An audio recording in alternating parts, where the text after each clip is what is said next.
सर्वांचं मी प्रथमतः आभार मानतो की अगदी शॉर्ट नोटीस काल मी आपल्याला आपण सर्वजण इथे उपस्थित झालात त्याबद्दल प्रथमतः आपलं सगळ्यांचं मी आभार मानतो। काल मी सगळ्या मीडियामध्ये पत्र पाठवलं होतं की जो काय राजकीय आता संपूर्ण स्थित्यंतर चाललेलं आहे या बाबतीमध्ये राज्याचा एक माजी मंत्री म्हणून शिवसेनेचा मंत्री म्हणून त्याचप्रमाणे पुणे जिल्ह्यातील एक नेता म्हणून पुरंदर हवेलीचा एक लोकप्रतिनिधी 10 वर्ष मी होतो म्हणून माझी भूमिका मी मांडण्यासाठी उद्या आपल्या सर्वांच्या समोर येत आहे। खरं म्हटलं तर आज या प्रेस कॉन्फरन्स मधून हे सगळं व्हायचं होतं, परंतु त्या पत्राला उद्देशून अनेक मीडिया हाऊसमधून मला रात्री फोन आले आणि म्हणून भूमिका तर आपल्याला सर्वांना जाहीर झालेलीच आहे। ज्याप्रमाणे एकनाथ शिंदे साहेबांच्या नेतृत्वाखाली शिवसेनेचे 51 आमदार हे सुरत आणि सुरत नंतर गुवाहाटीला गेले आणि 22 तारखेपासून त्यांनी आदरणीय पक्षप्रमुख उद्धव साहेब ठाकरे यांना विनंती केली की कोणत्याही परिस्थितीमध्ये राष्ट्रवादी आणि काँग्रेसमध्ये राहून संपूर्ण शिवसेनेचं नुकसान होत आहे, संघटनेचं नुकसान होत आहे, सर्व शिलेदारांना दाबलं जात आहे, मतदारसंघातून प्रत्येक मतदारसंघातून अन्याय होत आहे आणि सहनशक्तीच्या पलीकडे गेले म्हणून आपण विचार करावा आणि महाविकास आघाडीतून बाहेर पडावं, काँग्रेस राष्ट्रवादीशी फारकत घ्यावी आणि नैसर्गिक जो काय आपला आलाय मित्र इतक्या वर्षाचा होता हिंदुत्वाचे विचार घेऊन पुढे जाणारा पक्ष त्यांच्याशी आपण पुढाकार घ्यावा आणि सरकार बनवावं आणि काँग्रेस राष्ट्रवादीपासून बाहेर पडावं अशा प्रकारची विनंती केली होती। दुर्दैवाने या विनंतीला गेले 4-5-6 दिवस थांबून सुद्धा कुठल्याही प्रकारचा रिस्पॉन्स मिळाला नाही।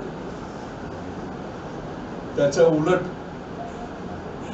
एकनाथ शिंदे साहेबांनी जी भूमिका मांडली होती ती शिवसेनेची संघटना वाचवणे, शिलेदार वाचवणे ही भूमिका घेऊन ते बाहेर पडले होते। त्याला रिस्पॉन्स देण्याऐवजी सर्व माननीय आमदार मंत्री एखादा कार्यकर्ता किंवा एखादा मंत्री आमदार होण्यासाठी 30-30 वर्ष मतदारसंघामधून थांबावं लागतं, लोकांसाठी काम करावं लागतं, त्यानंतर तो आमदार होत असतो, खासदार होत असतो।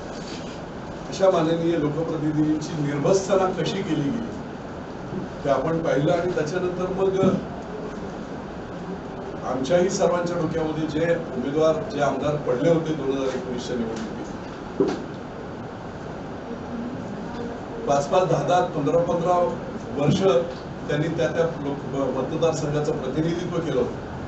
दुर्दैवाने 2019ला पडले होते आणि अशा सर्व लोकांनी एकमेकांशी चर्चा करून असंही आम्ही ठरवलं उद्या जर महाविकास आघाडी एकत्र असेल तर सिटिंग सीट म्हणून जसे हे 51 आमदार आहेत त्याचप्रमाणे राज्यामध्ये 2019च्या निवडणुकीमध्ये शिवसेनेला एकंदरीत मतं जी मिळाली ती 90,47,400 967 मत आहे। 90,49,000 या 90,49,000 मतांमध्ये 56 आमचे माननीय आमदार निवडून आले आणि त्यांनी घेतलेली मतं आहेत ती जवळजवळ 46,000 आहे, 46 लाख आहे। म्हणजे 90 लाख मायनस 46 लाख केले उर्वरित मतं जी होत्या जवळजवळ 41 लाख आणि मतदारसंघ होत आहेत 52 मतदारसंघ असे आहेत की ज्याच्यामध्ये आम्ही 2 नंबरला आहोत। आमच्यासारखे काही आमच्या समोर लढलंय कोण? भाजप अलायन्स मध्ये होतं। आमच्या समोर लढलेलं कोण आहे तर आमच्या समोर काँग्रेस राष्ट्रवादी लढलेली आणि जिंकलेली आहे आणि जर हे महाविकास आघाडीचं सरकार असंच पुढे चालवायचं किंवा असंच एकत्रित राहायचं जर ठरलं तर या 52 विधानसभा मतदारसंघातील मतदार हा 42-44 लाख शिवसेनेचा पण 40-45% हा मतदार जो आहे याला वाऱ्यावर सोडल्यासारखं होईल। आमदार 52 आहेत ते सोडा, जे आमच्यासारखी मंडळी त्यांना वाऱ्यावर सोडल्यासारखं होईल। मतदारसंघ ज्यांनी 20-25 वर्ष शिवसेनेला साथ दिली, अशा साथ दिलेल्या मतदारसंघातील काँग्रेस राष्ट्रवादी बरोबर संघर्ष करणारे आणि संघर्षातून निर्माण झालेले स्वराज्य उभं करणारे जे लोक आहेत, जनता आहे, त्यांना देखील कुठेतरी अडचणीचं ठरणार असं चित्र होतं. आणि म्हणून आम्ही सर्वांनी ठरवलं. अर्थात काही लोक समोर येत आहेत, काही लोक समोर येत नाही, परंतु बऱ्याच लोकांशी माझी चर्चा झाली. आढावांसारखा माणूस जो 3 वेळा लोकसभेचं प्रतिनिधित्व शिवसेनेचं केलं, लोकमतातला प्रचंड लोकमत असणारा माणूस, कोल्हेंसमोर हरले असते. पण लक्षात घ्या, 3 वेळा निवडलेला माणूस आणि दयनीय पद्धतीने जर ते बोलत असतील की राष्ट्रवादीच्या लोकांना विनंती करतो आम्ही बाबा की आम्हाला शिवसैनिकांना जगू द्या, एवढी जर दयनीय अवस्था होत असेल, आणि ही दयनीय अवस्था होत असताना ती मुख्यमंत्र्यांच्या कानापर्यंत जात असताना, पक्षप्रमुखांपर्यंत जात असताना काँग्रेस राष्ट्रवादीतून आम्हाला दाबलं जात असेल तर हा न्याय मिळावा अशा प्रकारची विनंती अनेक वेळा आम्ही लेखी पत्राद्वारे केली. तरी पण जे काही संरक्षण पाहिजे होतं ते संरक्षण मिळालं. आजचा जो हा निर्णय आम्ही घेतलाय तो असा घेतलाय की आम्ही 100% बाळासाहेबांच्या विचारावर, हिंदुत्वावर चालणारे लोक आहोत. जरा सुद्धा त्याच्याबद्दल वाद नाही. शिवसेनेचे पक्षप्रमुख आदरणीय उद्धवसाहेब ठाकरे अतिशय सज्जन माणूस, परंतु अक्षरशः घेरलंय की काय सगळ्यांनी त्यांना. अशा परिस्थितीमध्ये आम्ही त्यांच्याबरोबर सुद्धा, आदित्य ठाकरे असतील, तेजस ठाकरे असतील, घरोब्याचे संबंध, पण एका बाजूला हे पर्सनल संबंध आणि सेना असताना दुसऱ्या बाजूला जनहित ज्यांनी निवडून दिलंय तेही तेवढंच महत्वाचं आहे. आणि जर ते जनहित आम्ही जर पाळलं नाही, आमचं कर्तव्य केलं नाही, तर अडचण होईल. म्हणून आम्ही उद्धव साहेबांना एक ठराव पास करून पाठवतोय. एक पत्र देखील आम्ही तुम्हाला देतोय की त्या पत्रामध्ये आमच्या व्यथा मांडलेल्या होत्या. अशा अशा पद्धतीमध्ये ह्या गोष्टी 2.5 वर्षात झाल्या. वेळोवेळी तुमच्या कानावर टाकल्या, लेखी पत्र दिले, आपल्याला भेटीची वेळ मागितली, परंतु कोणत्याही प्रकारचं सहकार्य त्या महाविकास आघाडीच्या माध्यमातून झालं नाही. आणि मग आम्ही तुमच्या बरोबर आहोत, पण आम्ही महाविकास आघाडी बरोबर राहणार नाही, काँग्रेस राष्ट्रवादी बरोबर राहणार नाही. शिंदे साहेबांनी जी भूमिका घेतली आहे ती अशी आहे की कोणत्याही परिस्थितीत शिवसेना टिकली पाहिजे, शिवसेनेचे शिलेदार टिकले पाहिजेत, संघटना टिकली पाहिजे, पण तुम्ही निर्णय ताबडतोब घ्या. अशा प्रकारची त्यांची जी विनंती होती, मानसिकता होती, त्या मानसिकतेत आम्ही सर्वजण आहोत. शिवसेनेबरोबरच आहोत, बाळासाहेबांचे शिवसैनिकच आहोत, उद्धव साहेबांचेही शिवसैनिक आहोत. पण जर उद्धव साहेब या बाबतीमध्ये इतक्या 51 आमदारांनी सांगितल्यानंतर, आमच्यासारख्या लोकांनी 2-2.5 वर्ष अनेक तक्रारी केल्यानंतर सुद्धा जर त्या चक्रव्यूहातून बाहेर पडू शकत नसतील तर काय नक्की होत आहे? संपूर्ण महाराष्ट्राला प्रश्नचिन्ह आहे, आम्हाला देखील प्रश्नचिन्ह. आणि म्हणून पर्याय काय? लोकांच्या हितासाठी आम्हाला हे निर्णय घ्यावे लागतात. म्हणून आम्ही पुन्हा आजच्या या पत्रकार परिषदेमधून 51 आमदारांनी तर अधिकृतपणे ते सांगितलेले आहे, परंतु एक माजी मंत्री म्हणून, शिवसेनेचा एक कट्टर शिवसैनिक म्हणून, ज्या बारामती लोकसभा मतदारसंघामध्ये 5,000 मतं शिवसेनेला मिळत नव्हती, तिथे 1 लाख मताची खडकावर शेती आणि बाग फरवणारा मी माणूस आहे. कट्टर आम्ही शिवसैनिक आहोत. आम्ही कधीही कुठच्याही प्रकारचं कॉम्प्रोमाइज, कितीही प्रश्न झाले तरी काँग्रेस राष्ट्रवादीशी केली नव्हती कधी. आणि अशा परिस्थितीमध्ये परत एकदा त्यांनी विचार करून याच्यातून काहीतरी मार्ग काढण्याचा प्रयत्न करावा. आम्ही शिवसेनेबरोबरच आहोत, शिवसैनिकच आहोत, परंतु याच्यातून मार्ग काढावा, एकनाथ शिंदेचं ऐकावं, या सर्व आमदारांचं, मंत्र्यांचं ऐकावं, अशा प्रकारची विनंती करण्यासाठी तसे ठराव आणि पत्र आम्ही आज उद्धव साहेबांना देत आहे. त्यांनी त्याचा जरूर विचार करावा. आणि जर समजा आमचं म्हणणं एकच आहे त्या ठरावात, हे सगळं तुम्हाला सांगितलं, तेच वाक्य शिवसेना, बाळासाहेब, उद्धव साहेब, आदित्य साहेब यांना सगळ्यांना आम्ही मानतो, आमचे नेते तेच आहेत. परंतु आपण महाविकास आघाडीतून काँग्रेस राष्ट्रवादीला फारकत घ्यावी, नाहीतर आम्ही महाविकास आघाडी बरोबर नाही. मी असं म्हणणार नाही की आम्ही शिवसेनेबरोबर नाही, आम्ही महाविकास आघाडी बरोबर नाही. निर्णय घेणे उद्धव साहेबांच्या हातात आहे. त्यांनी तशा प्रकारचा निर्णय घ्यावा. महाविकास आघाडी आणि काँग्रेस राष्ट्रवादी बरोबर आम्ही कधीही जाणार नाही. मी आणखी एक गोष्ट सांगतो की हा निर्णय जो घेतलाय तो राजकीय स्वार्थासाठी बिलकुल नाही. आपल्या सर्वांना कल्पना असेल, पुरंदरमध्ये छत्रपती संभाजीराजे इंटरनॅशनल एअरपोर्ट हा पुणे आणि अख्खा पुणे जिल्हा आणि पुणे जिल्ह्याच्या आजूबाजूचे 14 जिल्ह्याच्यासाठी अतिशय महत्वाकांक्षी असा प्रकल्प आहे, ज्याच्यामध्ये 6,500 एकरवरचा हा प्रकल्प आहे, ज्याच्यामध्ये महाराष्ट्रातला सगळ्यात मोठा कार्गो हब, सगळ्यात 14 जिल्ह्यातलं शेतीचं उत्पादन, शेतकऱ्यांचं उत्पादन एक्सपोर्ट करणे, बाहेरून येणारी मशिनरी इथे इम्पोर्ट करणे आणि संपूर्ण डोमेस्टिक वगैरे सगळं इंटरनॅशनल फ्लाईट वगैरे असं जे महत्वाचं जे एअरपोर्ट होतं. आपल्याला कल्पना आहे, देवेंद्र फडणवीस साहेब असताना, माझे मुख्यमंत्री असताना केंद्र सरकारकडून 100% सगळ्या परवानग्या घेतलेल्या. 2 एअरपोर्ट मधलं अंतर हे 120 किलोमीटर हवाई अंतर असावं लागते.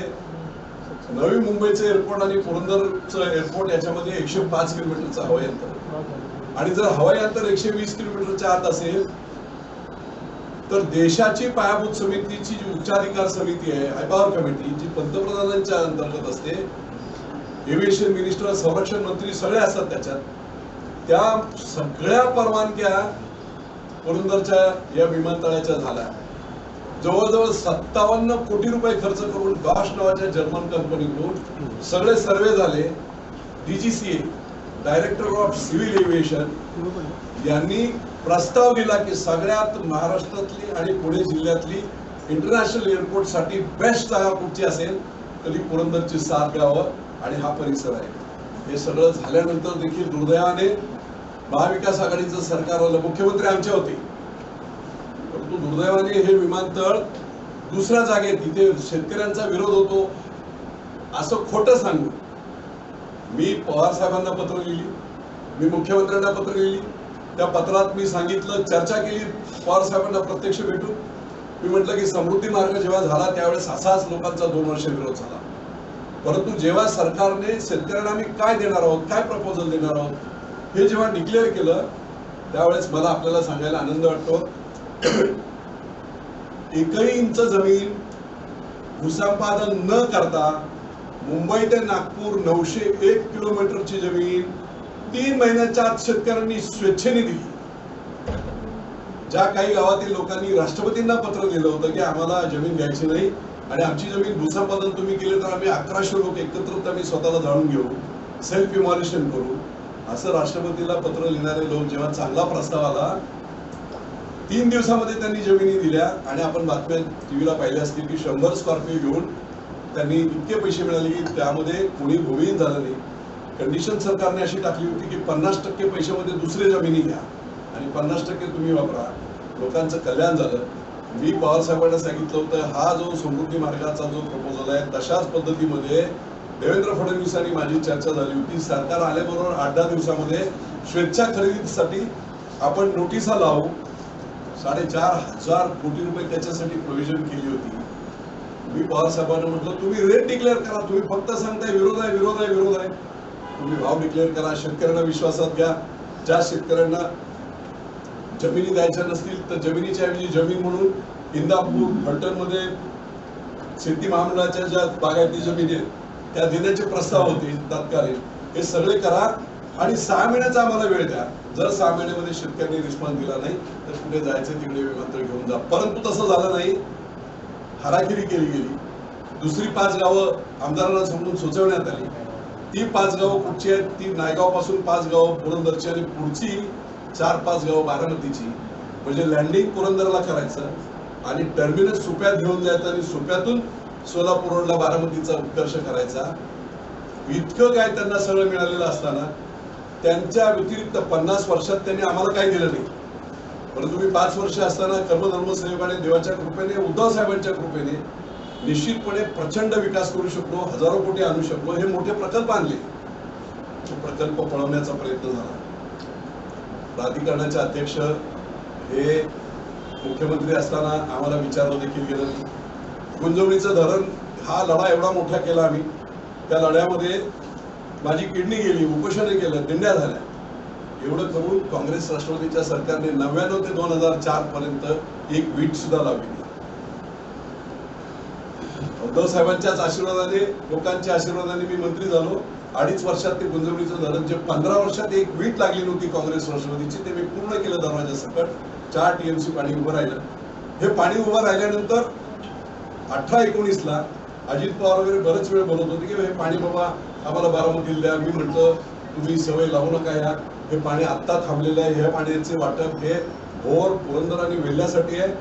भोरचे शेतकरी पाणी वापरतील, वेल्ह्याचे शेतकरी पाणी वापरतील, पुरंदरचे शेतकरी वीर धरणामध्ये जेव्हा गुंजवणीचं पाणी आम्ही सोडू तिथून उपसा सिंचन योजनेद्वारे 12 महिने ते वापरतील. आमचं जेऊर मानकीचं ऊसाचं मोठं क्षेत्र आहे 3000 एकरचं, त्याला 8 महिने पाणी आहे. ते 12 महिने करून उजव्या कालेतून मानकीच्या ढोवातून आम्ही ते पाणी वापरू.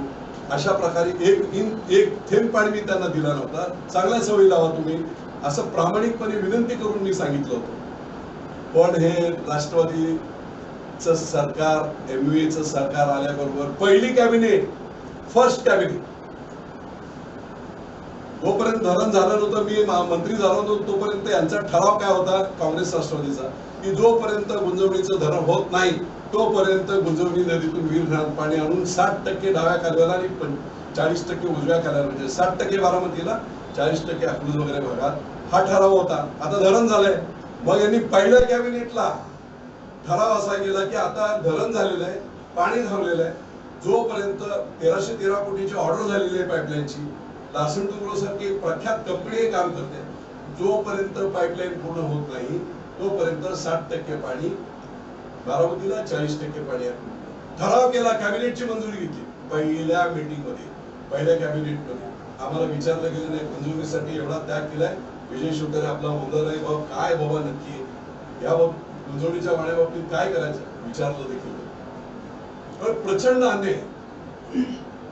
त्यांना माहिती आहे की आता हे डिस्प्यूट करत राहायचं, लेट करत राहायचं, आज सगळं काम ठप्प आहे. 500 कोटीचं मटेरियल तिथे आलेलं आहे तरी काम ठप्प आहे.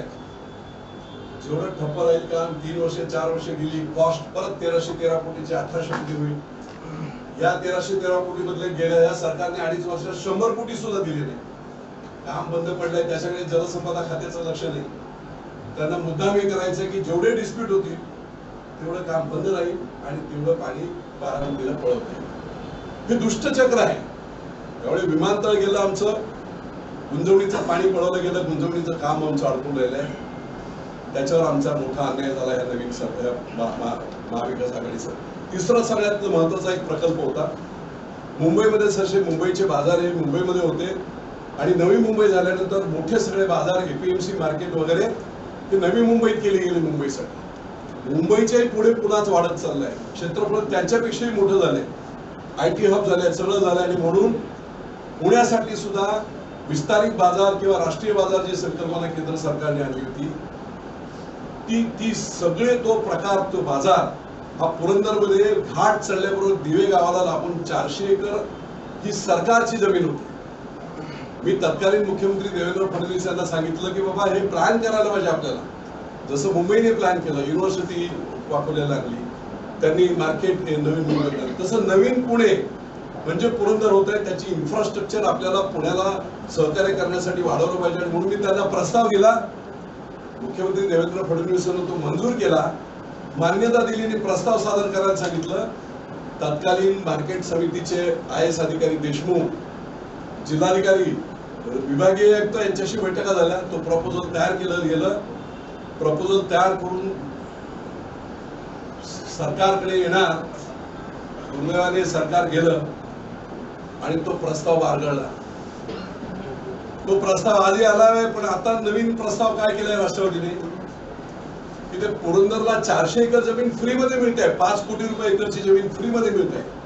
पुण्यासाठी विस्तारित बाजार सगळ्या शेतकऱ्यांसाठी वर होणं गरजेचं आहे. तो तिथे करण्याऐवजी त्यांनी आता घाट साळा घातलाय की हा राष्ट्रीय बाजार आणि पुण्याचा विस्तारित बाजार हा कुठे नेता येते. आता थेऊर सहकारी साखर कारखाना काय हेतू त्याच्या पाठीमागे? पुणे जिल्हा सहकारी बँकेचं कर्ज आहे, थेऊर कारखान्यात ते वसूल करून घेणे. महाराष्ट्र राज्य सहकारी बँकेचं जे काय कर्ज आहे थेऊर कारखान्यावर ते वसूल करून घेणे. आणि पुढचा भ्रष्टाचाराशिवाय हे काम चालतच नाही. त्यामुळे त्या नावाखाली मार्केट समितीकडून कोट्यावधी रुपये घ्यायचे, ते हाणायचे. हा देखील त्यातला प्रस्ताव आहे. आमचं म्हणणं असं आहे की फुकट 400 एकर जागा मिळत असताना, एअरपोर्टच्या बाजूला जागा मिळत असताना विस्तारित पुणे म्हणून किंवा नवीन पुणे म्हणून पुरंदरचा हा सगळा ग्रीनफील्ड एरिया असताना आपण पैसे करोड रुपये देऊन तिकडे बाजार का नेत आहे? आमची कंडिशन एकच होती की 400 एकर जागा पुरंदरच्या ह्या गायरानाची आम्ही सर्वजण मिळून आम्ही एनओसी देतो. कृपा करून फक्त आमचं एकच मागणं आहे, 5 कोटी रुपये एकरची जागा आहे. 60% याच्यामध्ये जे बांधणारे गाळे छोटे छोटे जे गाड्या होतात मार्केट समितीमध्ये, तर ते 60% गाळे हे पुरंदर हवेलीतील आणि पुण्यातील शेतकऱ्यांच्या मुलांना नॉमिनल रेटमध्ये 1000-2000 रुपये डिपॉझिटवर ते द्यावेत. त्याच्या माध्यमातून त्यांना व्यवसायाची संधी मिळेल, शेतकऱ्यांना माल विकण्याची संधी मिळेल, पाहिजे एवढी जागा पार्किंगसाठी, त्याच्यामुळे चांगल्या प्रकारचं सोयी तिथे उपलब्ध होती. व एवढं सगळं चांगलं प्रपोजल असताना आता पालकमंत्र्यांनी थेऊर साखर कारखान्यात आमचा हा बाजार प्रवाहाचा जो घाट घातलाय तो आमच्यावर अन्यायकारक आहे. 3 प्रकार झाले. चौथं मी तुम्हाला सांगतो, 2.5 वर्षामध्ये पुण्याच्या कचरा डेपोमुळे 23 वर्ष कचरा आपण हा फुरसुंगी आणि देवाच्या मुळे टाकला. 80 लाख मेट्रिक टन जवळजवळ कचरा त्याच्यावर मी विरोधी आमदार असताना मांडलो.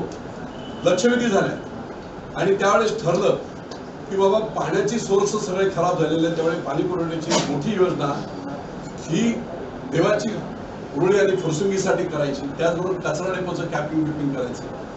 तुम्हाला सुदैवाने सांगतो, 10 वर्ष मी झगडलो, 5 वर्ष विरोधी आमदार असताना फक्त बैठकावर बैठका, एकही निर्णय झाला नव्हता. हे सरकार आलं, त्याच्यानंतर कचरा डेपोचं कॅपिंग 100 कोटीचं झालं. त्याच्यानंतर 100 कोटी पहिला टाकलेला खर्च आहे तो रिसायकल करायच्या ऑर्डर एनजीटीच्या माध्यमातून झाल्या, ते काम झालं. मंतरवाडी ते तुमचं खडी मशीनचं पुण्यातलं ट्रॅफिक कमी व्हावं म्हणून तिकडून ट्रॅफिक वळवलं होतं, पण रोड सिंगल होता, 12-12 तास ट्रॅफिक जाम व्हायचं. रिपेअर परमिशन मध्ये एखाद्या मतदारसंघाला 2-3 कोटी रुपये मिळतात. तब्बल 73 कोटी रुपये तत्कालीन मंत्र्यांनी मला या रिपेअर परमिशन मध्ये दिले आणि सगळा मंतरवाडी ते खडी मशीन चौक हा कॉन्क्रीट मध्ये रस्ता आपण बनवला. 100 कोटीची पाण्याची लाईन पुणे महानगरपालिकेवर बोजा होऊ नये. 100 कोटी पुणे महानगरपालिकेच्या पुण्याच्या हक्काचे पैसे जे आहेत त्याच्यावर गदा येऊ नये म्हणून राज्य सरकारच्या गळी पडलं. मुख्यमंत्री पेयजल योजनेमध्ये ती योजना टाकली. लक्षवेधीमध्ये आम्ही पाण्याची योजना करून कॅपिंग करू असं काँग्रेस राष्ट्रवादीने सांगितलं होतं, काही केलं नव्हतं. 2014 नंतर सत्तेत आल्यानंतर 16-17ला आम्ही मुख्यमंत्र्यांना सांगून मुख्यमंत्री पेयजल योजनेमध्ये ती योजना टाकली. तिकडे मांजरीची योजना जी आहे ती तिकडेही पाणी लिचड जात होतं, खराब झालं होतं, तिथे ती योजना. अशा 2 योजना, ही 100 कोटीची आणि तिकडची मला वाटतं 60-70 कोटीची, या 2 योजनांना मंजुरी झाली. लोणीकर साहेब पाणी पुरवठा मंत्री आणि मी त्याचं उद्घाटन केलं. मला सांगायला अभिमान वाटतो, फक्त 8-9 महिन्यामध्ये 85% 100 कोटीतलं काम आम्ही पूर्ण केलं. बांधकाम सगळं झालं. ऐका ना, माफ करा मी हे करतो, फक्त काय की आता मूळ मुद्दा जो आहे प्रामुख्यानं पॉलिटिकल अजेंड्यावरती येऊ ना, तुमची राजकीय भूमिका आताची काय असेल म्हणून मी म्हणतो हा अन्याय झाला. आम्हाला पर्याय नव्हता म्हणून आम्ही राजकीय 10 वर्ष आपण या संदर्भात प्रयत्न करता. त्याची सगळ्याची पार्श्वभूमी बऱ्यापैकी पत्रकारांना माहिती आहे. युतीच्या काळामध्ये काय केलेली कामं तेही माहिती आहेत. आणि आता मूळ मुद्दा असा आहे की तुमच्या सर्व पक्षाच्या सर्वोच्च नेत्याला पाय उतार करून ही सगळी कामं पुढे मार्गी लागणार आहेत का? आणि तुमच्या पक्षाचा सर्वोच्च नेता सर्वोच्च पदावरून पाय उतार होणं हे तुम्हाला कितपत दुःखद आहे, वेदनादायी आहे.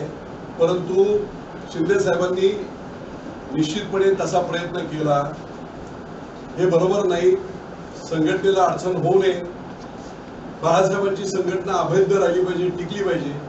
म्हणून आपण विचार करा. आमचं म्हणणं एकच आहे, राष्ट्रवादी काँग्रेसला आणि काँग्रेस सोडा आणि हिंदुत्वाचा विचार असलेल्या पक्षाशी आपण सरकार बनवा असं त्यांना सांगितलं गेलं. पण दुर्दैवाने तसा रिस्पॉन्स आला नाही. आणि म्हणून आमच्यासारखी मंडळी हे जे निर्णय एवढ्यासाठीच घेत आहेत किंवा ही संघटना टिकली पाहिजे. जर ते होत नसेल तर पुढचं भविष्य दिसते आहे आणि दुसरा पर्यायच नाही. शेवटी एकनाथ शिंदेने जी भूमिका घेतली होती ती भूमिका ही संघटनेच्या साठी होती, उद्धव साहेबांसाठी, आमच्या सगळ्यांसाठी. तिला रिस्पॉन्स झाला नाही म्हटल्यानंतर दुसरा पर्याय नाही. आणि ही दुःखद घटना आहे, हे चुकीचं आहे.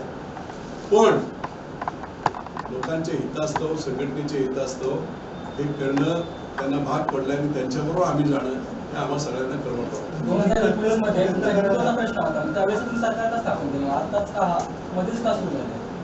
असं आहे की आता ह्या गोष्टीवर मी उत्तर देणं योग्य आहे. तुम्ही सेना सोडली, स्पष्ट भूमिका काय? आमची स्पष्ट भूमिका आहे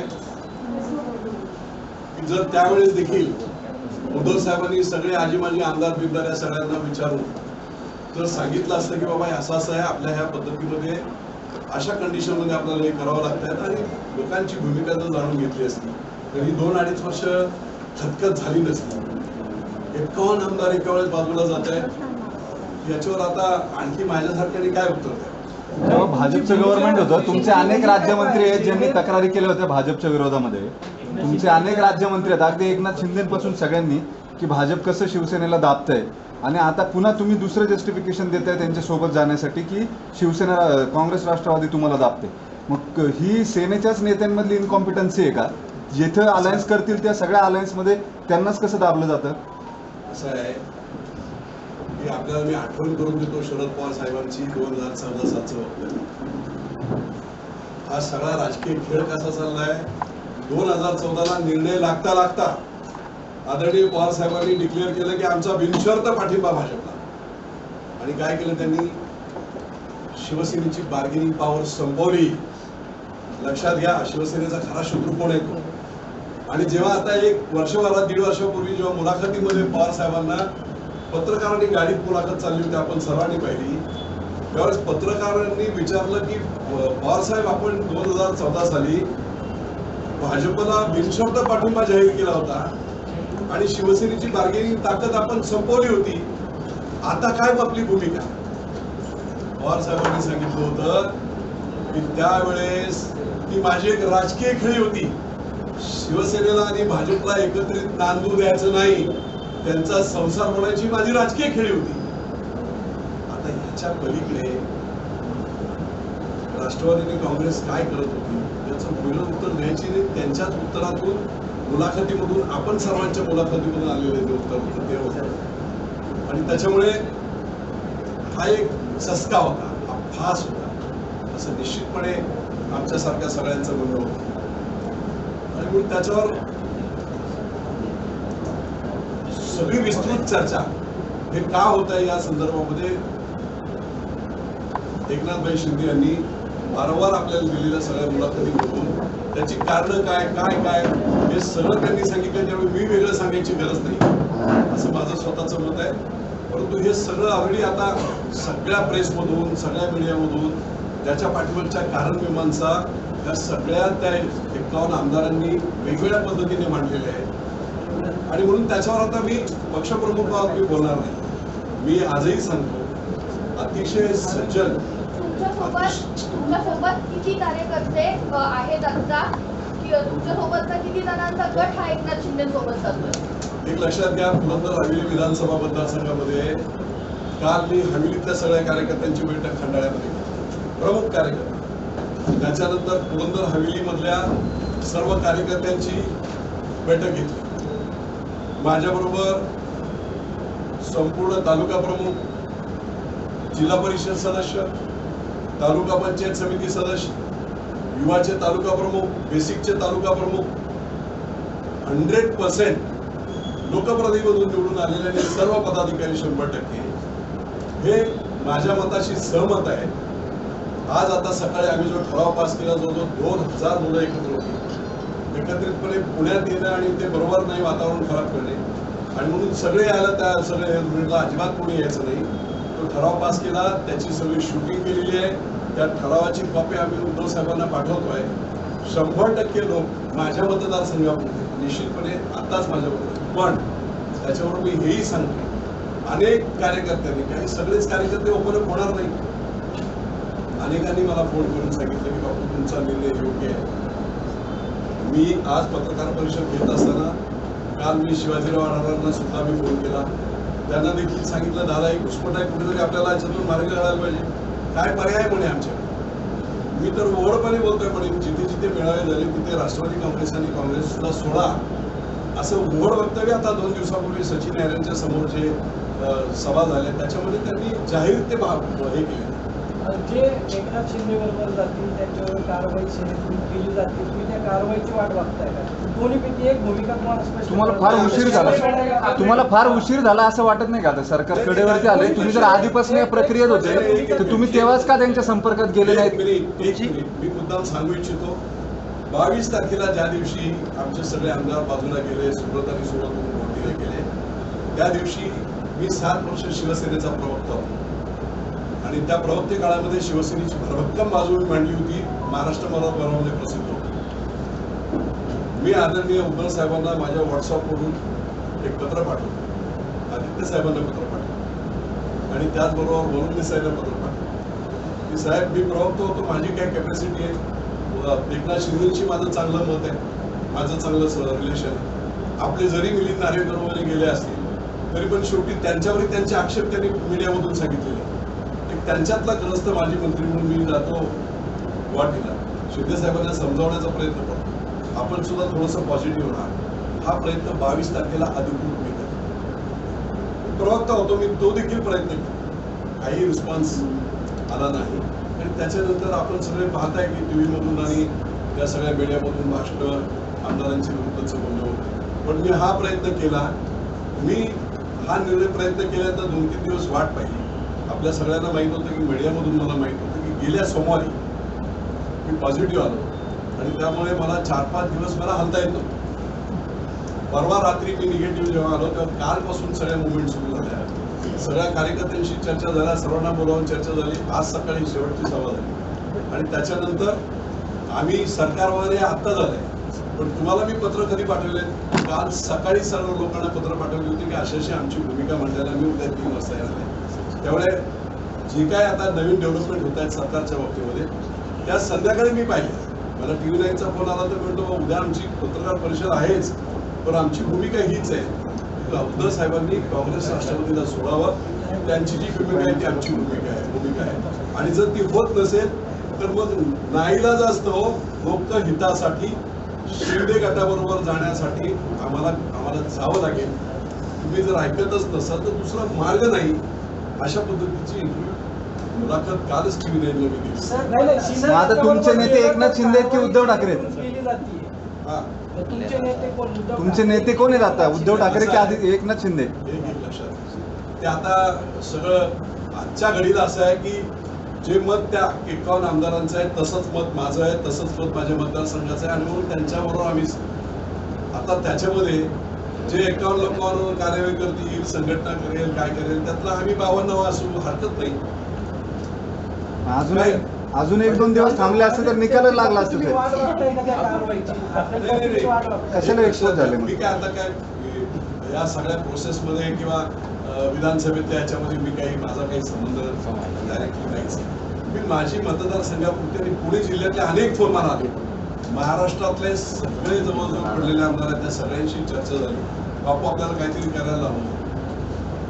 आढळराव पाटील तुमच्यासोबत येणार का? त्या संदर्भामध्ये तुमचं काही बोलणं झालंय का? की आढळरावांशी काल दुपारी मी बोललो.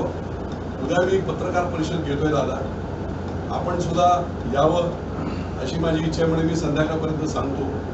पण त्यांनी मला स्पष्ट सांगितलं की सचिन अहिरांच्या पुणे संपर्क प्रमुखांच्या नेतृत्वाखाली सोलापूर रोडला संपूर्ण शिरूर लोकसभा मतदारसंघाची सभा झाली आणि त्या सभेमध्ये उघडपणे जे मी आता बोलतोय तसंच शरद सोनवणे असतील जिल्हा प्रमुख आणि आढळराव असतील, त्यांनी सांगितलं की साहेब हे काँग्रेस राष्ट्रवादीला सोडा, आपलं याच्यात भलं नाही, आमचं पूर्ण वाटोळं होणार आहे. तुम्ही मुख्य जे कारण दिलं गेले आमदाराकडनं की निधी दिला जात नाही सेनेच्या आमदारांना, तुमचे संपर्क प्रमुख परवा पुण्यात म्हणाले की जर तुम्हाला निधी दिला जात नव्हता तर मग मी कसले उद्घाटन केलेत आणि तुम्ही 2 वर्ष फ्लेक्स कसले लावलेत जर तुम्हाला निधीच मिळाला नाही तर, असं विधान तुमच्या संपर्क प्रमुख. असं आहे की माझ्या मतदारसंघामध्ये आता निधी फक्त एकनाथ शिंदे साहेबांच्या माध्यमातून आम्हाला 2-4 कोटी रुपये मिळाले. गुंजवणीच्या पाण्यासाठी 100 नव्हे 300 कोटी द्या, जेणेकरून वर्षभरात तेवढं काम पूर्ण होऊ शकते. मागणी काही हरताळ विमानतळासाठी मागणी केल्या, काही त्याचा विचार केला गेला. ईडीची भीती ईडीची भीती आम्हाला काय, ईडी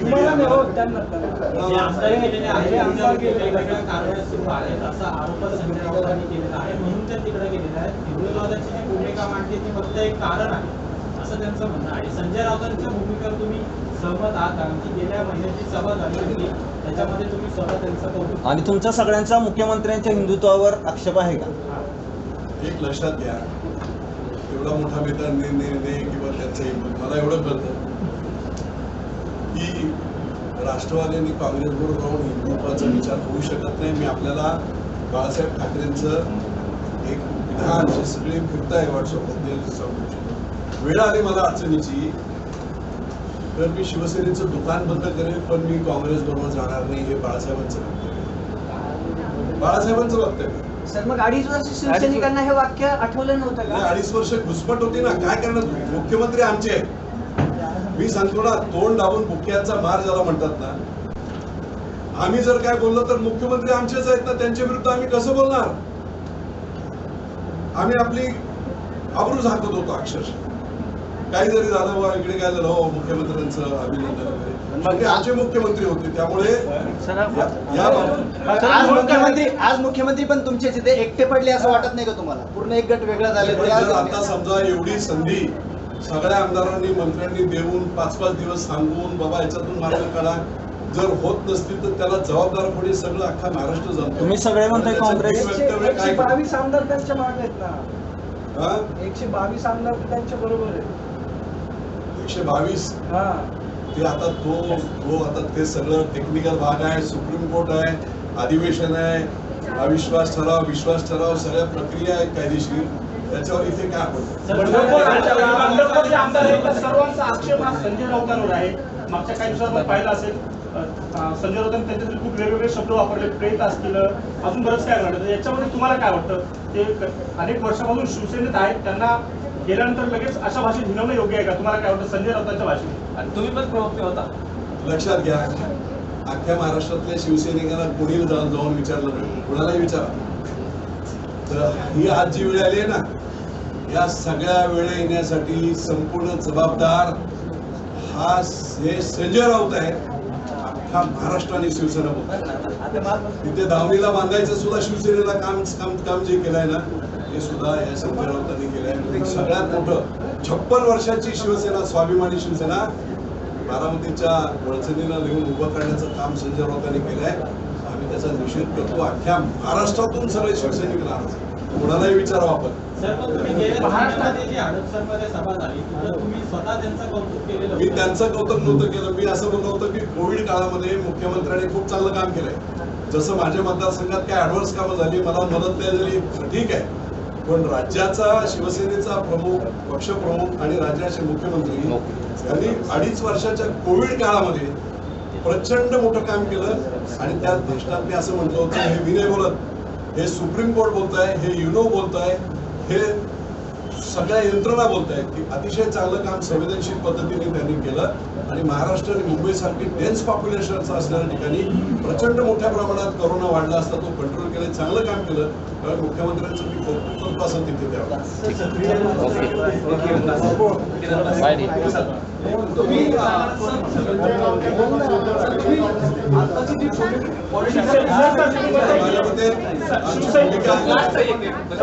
महाराष्ट्रातल्या शिवसैनिकांना कळले की संजय राऊत शिवसेना सपोर्ट आहे, ते उद्धव ठाकरे काय करतात? ते कोडा आम्हाला सगळ्यांनाच आहे. बापू एक